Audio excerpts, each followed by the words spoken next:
In 5 days, the single biggest sporting event in human history kicks off right here in the United States. 3.5 billion people, nearly half the planet, will watch the 2026 FIFA World Cup. That's more than the Super Bowl, more than the Olympics, more than anything else on Earth. And if you've never really watched football before, you're actually at a perfect advantage right now, because you get to experience it for the very first time, in your own country, with the whole world watching. This video is going to get you completely up to speed in under 10 minutes. By the end, you'll understand exactly what's happening on the pitch, why it matters, and who to watch. Let's go.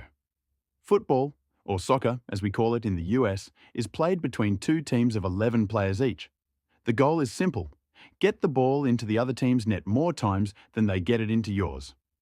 Matches are 90 minutes long, split into two 45-minute halves. There's no stopping the clock. It just keeps running. If there's a stoppage for an injury or substitution, the referee adds extra time at the end of each half. You'll see this shown as a number on the screen, usually between 3 and 10 minutes. Players can use any part of their body except their hands and arms. Only the goalkeeper, the player defending the net, can use their hands, and only inside their own penalty area. That's really it. The rules sound simple because they are. What makes football beautiful is everything that happens within those rules. Here's what you're looking at when you watch a game. The big rectangle is the pitch. Each team defends one goal and attacks the other. The circle in the middle is where every match and every goal scored kicks off from. The large box in front of each goal is called the penalty area. This is the most important zone on the pitch. If a defending player commits a foul inside this box, the attacking team gets a penalty kick, a one-on-one shot against the goalkeeper from 12 yards out. Those are almost always goals, so fouls in the box are a massive deal. The small box inside the penalty area is the 6-yard box, basically the goalkeeper's personal space. Attacking players crowding in there during corner kicks is where a huge number of goals are scored. Goals come from all kinds of situations, and once you know what to look for, each one has a different flavor. Open play is the most common. A team builds up through passes, and one player shoots into the net. Headers happen when a player jumps and redirects the ball with their head, usually from a cross. That's when a player on the wing sends the ball across the front of the goal for a teammate to finish. Free kicks are awarded when a player is fouled. Depending on how close to goal it happened, a specialist player will try to curl or blast the ball directly into the net, sometimes bending it around a wall of defenders. The best free kick takers in the world, players like Lionel Messi and Bruno Fernandes, can make the ball move in ways that look physically impossible. Penalties are the most nerve-wracking moment in football. One player, one keeper, 12 yards, everything on the line.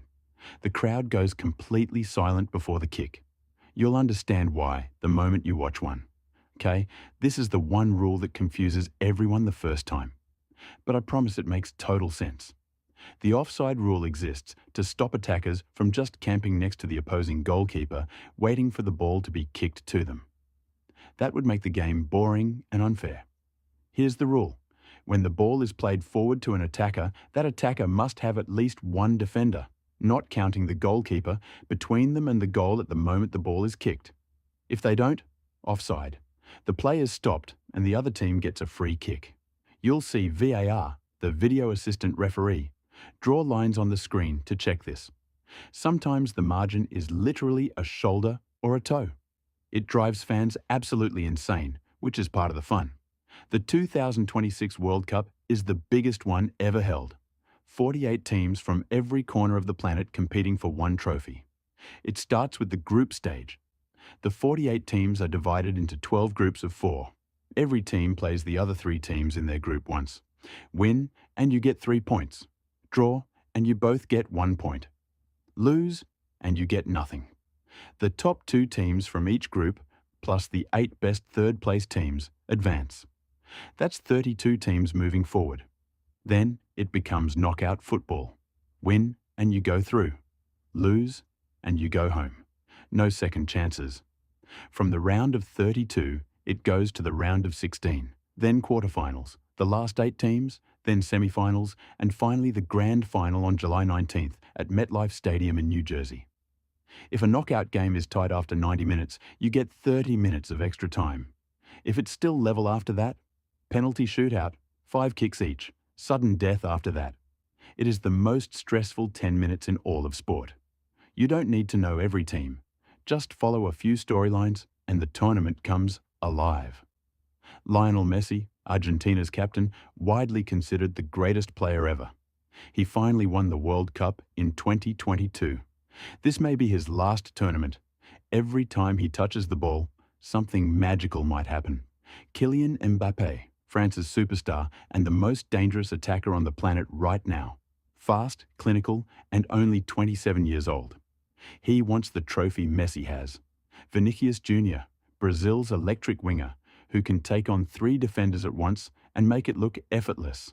And Team USA. The host nation has a young, talented squad and home crowd advantage. They've never gone deep in a World Cup. This is the best chance they've ever had. The World Cup starts in 5 days. You now know everything you need to watch and actually understand what's happening.